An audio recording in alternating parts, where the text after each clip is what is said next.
Okay, so if you're still with me by now, I'm going to assume that you're knee deep into the book and you know that he doesn't stick around to see how things work out in the rural South. Eventually, Richard Wright is going to try his luck in a move to the North, and in particular, Chicago. Okay?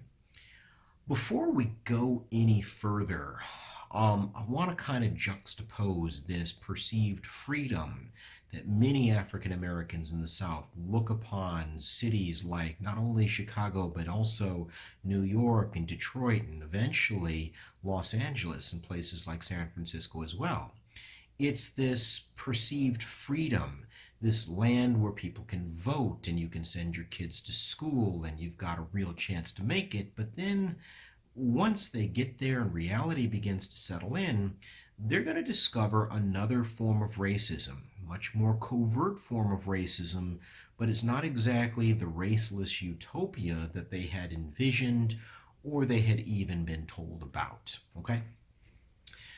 First things first, in the middle part of the book, Richard Wright does talk about his contemplation of moving north. It's been on his mind for a while and he struggles with it because, he's got to break this to his bosses. And he's got coworkers that are listening in, and they might not be so thrilled that he's doing this. It was not real welcome news in the South to hear that an African American or a family of African Americans were going to run out and go to the North. Okay? But the fact is, there's a lot of parallels that you see in Richard Wright's book and that are running through our class at the time. We've talked about the oppressive conditions of the South. That's no secret. He's made it very, very clear that it was almost unbearable as far as he was concerned. And we've also talked about the urban North. I don't know if you remember me talking about World War I and how there was a labor shortage and all these jobs opened up. On the one hand, white workers had enlisted in the war. They were overseas fighting the Germans. On the other hand, the supply of labor, people like Jurgis Rudkis from Eastern and Southern Europe, it had been cut off and interrupted by the war. So this is an economic opportunity, and hundreds of thousands of black people trying to take advantage of this. You see Detroit's population boom. You see New York's population boom. And you really see Chicago's population boom when it comes to African Americans. Again, there's this sense of freedom that exists in the North that simply doesn't exist in the South. You can sit down on Chicago's L train and you can strike up a conversation with the white person sitting next to you, and that was something that you didn't dare do in rural Mississippi, okay? So Richard Wright is very much participating in this process that we've referred to as the Great Migration. The Great Migration of African Americans from the rural South, places like Mississippi and Georgia, moving to the urban North to fill jobs, to take advantage of economic opportunities, but more importantly, to kind of engage in a freedom that they believe exists up there that simply does not exist in the South.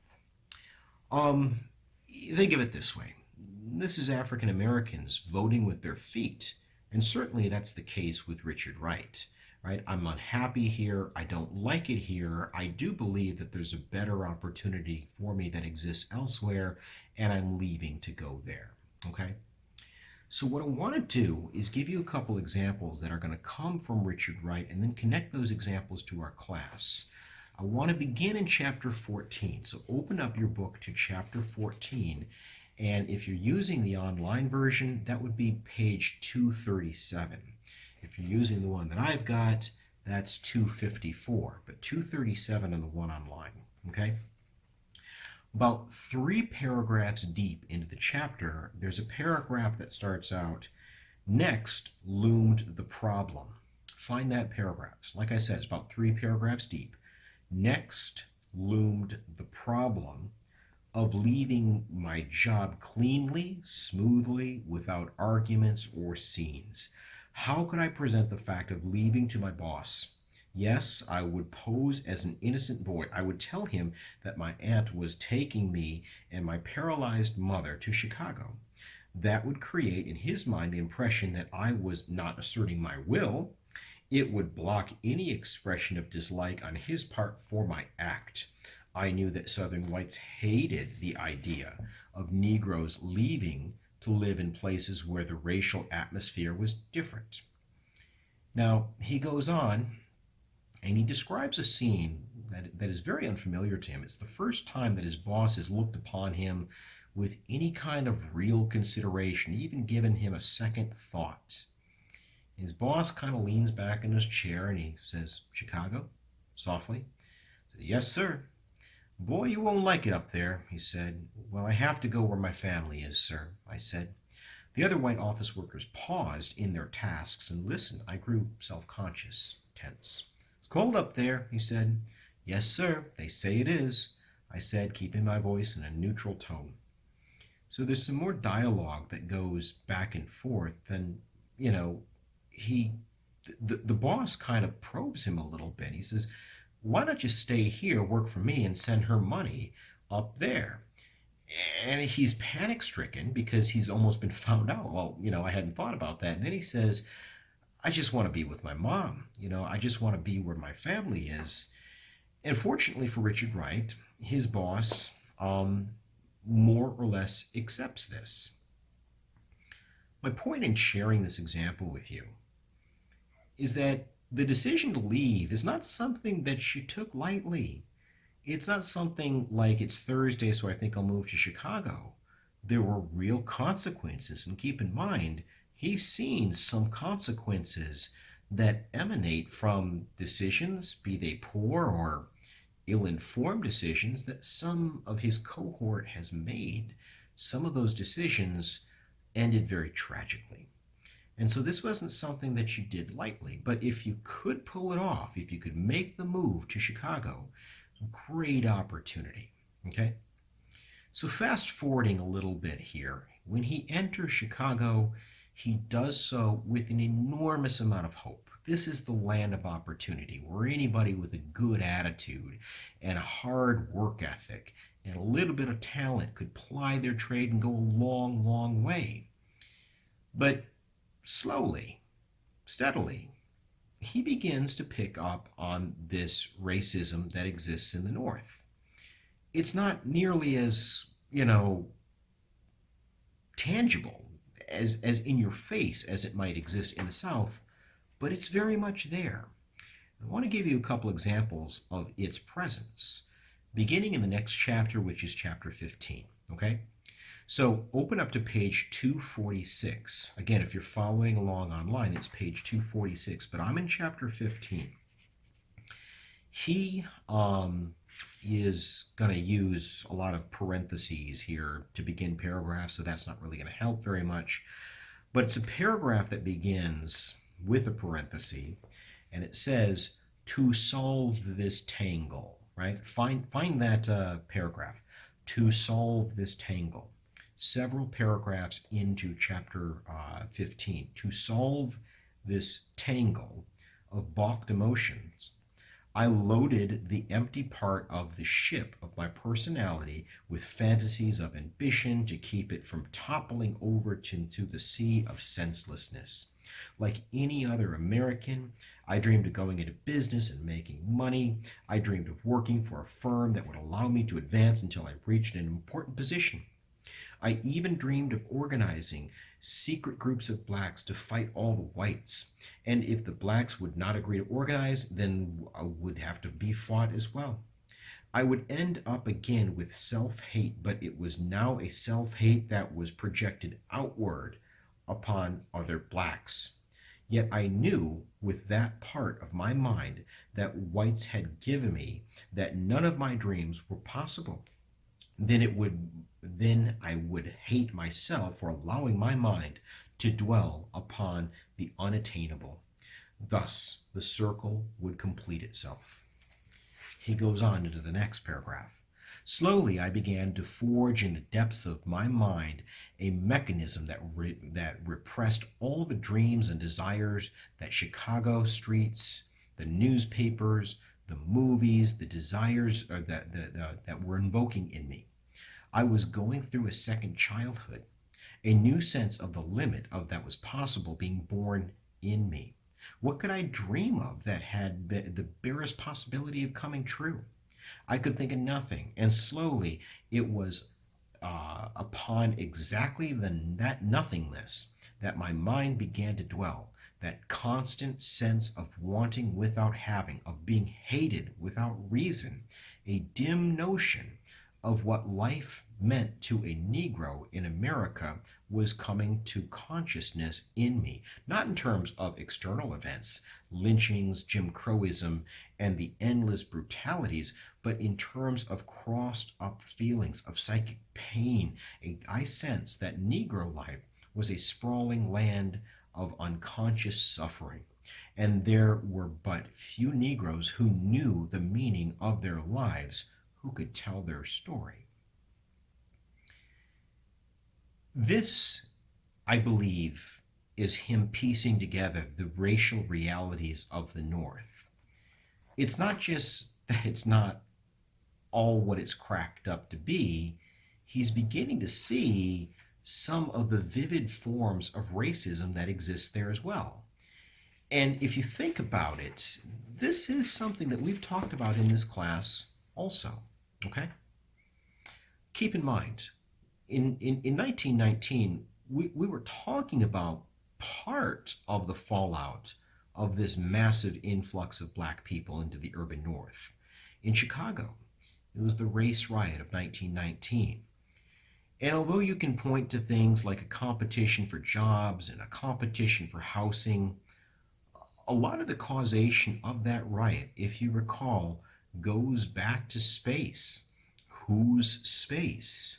Lake Michigan, right? It's one of the only forms of recreation in Chicago, and that beach was very racialized. And the fact was, that riot begins on the banks of Lake Michigan, where you have African American boys in a part of the lake that is perceived to be not theirs. So, it's very territorial. It might not be as in your face as what you'd see in Mississippi, but it's very much there. Keep in mind, right about the same time, everybody, there are hate groups that begin to pop up, and not in rural Mississippi or Louisiana. The KKK, the second coming of the Ku Klux Klan in the 1920s, it pops up in places like New Jersey and Indiana, New York, Michigan, Pennsylvania, Illinois, Chicago itself, right? That's the new bastion of the Ku Klux Klan. And although they clean themselves up to some extent, the hate is still very much there. They see themselves more as a political organization. There were still those amongst their ranks that really wanted more rubber to hit more road.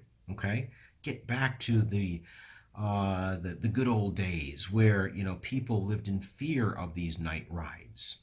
And so by the time that the 1930s rolled around, the Ku Klux Klan had given rise to another hate organization known as the Black Legion. And if you think back to those lectures, especially right before World War II, I was talking to you about how the Black Legion would go on night rides and would target immigrant communities or what they perceived to be radical activists, but there was still a special place of hate in their hearts for racial minorities, including but not limited to African Americans.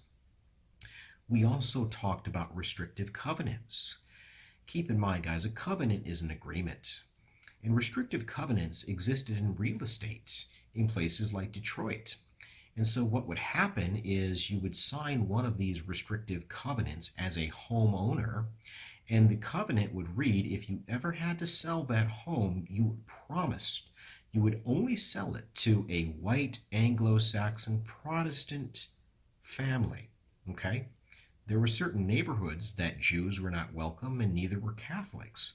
But the fact was, people of color were explicitly barred from specific neighborhoods. And you've got all kinds of different examples of violence and discrimination that are popping up, not in the rural South, but in places like Detroit. Okay? I want to give you one more example from Richard Wright. And I want to tie that example to something that we've talked about in this class. And that final example is going to come in chapter 17 of the book. And I want you to open up to page 277. Now, if you're using my book, that's 304. In any case, it's a paragraph that starts out, when I began working, okay? At this point in the book, he has found a job at a veterinary clinic.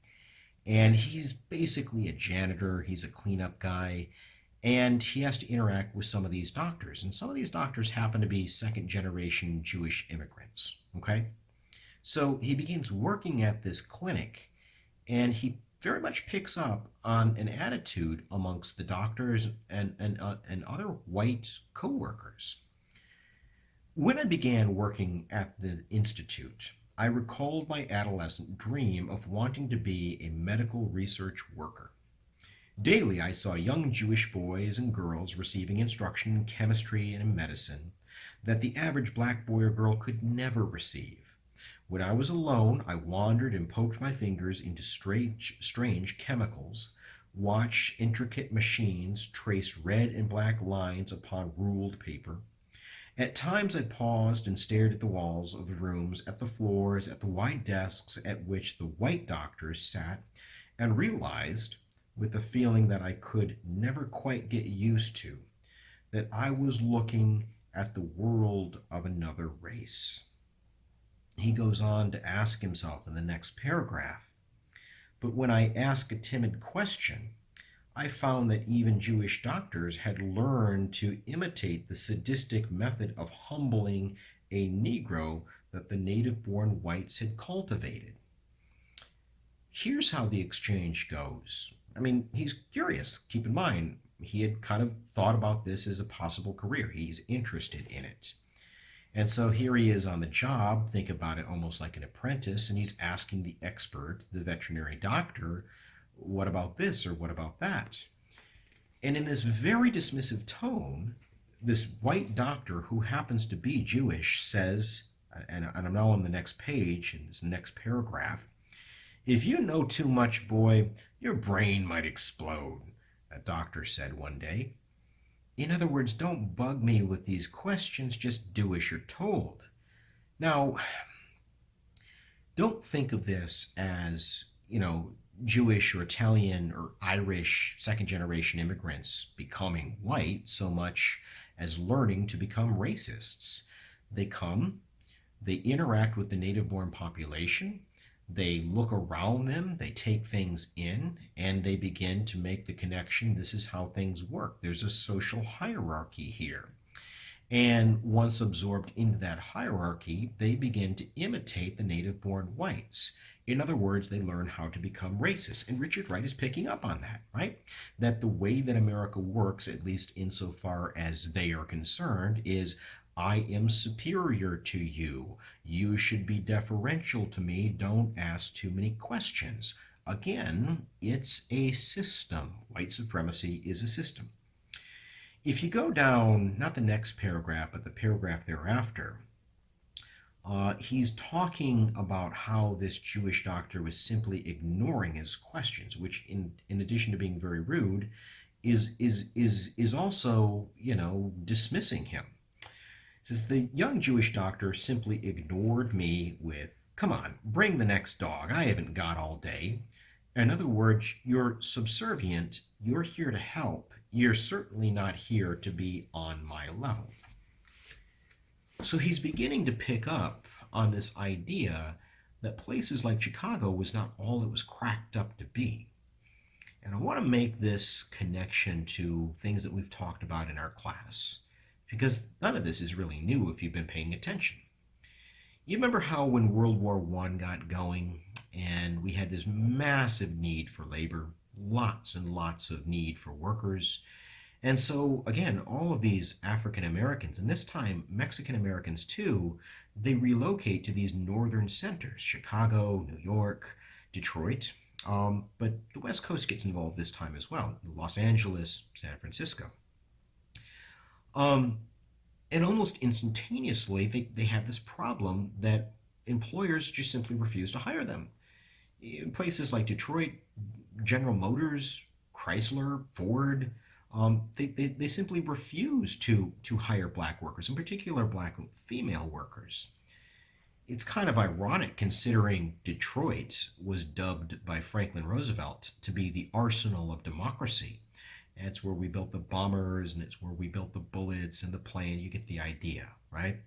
Turns out that arsenal of democracy wasn't so democratic. All kinds of racialized territories in Detroit, not just neighborhoods. Recreational outlets were racialized as well. And in 1943, very similar to Chicago, Detroit's going to suffer a race riot. There were other northern racist realities as well. There were realities in which certain neighborhoods were patently off limits to African American newcomers. And once again, Richard Wright is beginning to pick up on these covert forms of racism. So I'm hopeful that you're able to see that he's able to see another side. Richard Wright is able to see another side of white supremacy, a far more subtle and more covert, hidden side of racism, but one that existed all the same. So we're going to move on to our final installment. And in this final installment, you're going to see Richard Wright, the civil rights activist. He's going to be involved in activism within left-wing circles in Chicago in the 1930s. And what he's going to find once there is that even white people who profess to share sympathy and in cases solidarity with the plight of racial minorities and share, the goal of African Americans in achieving civil rights, there's a casual racism that exists even amongst these whites as well. You'll see what I mean when you join me for the next session. For right now, I hope this one has been helpful.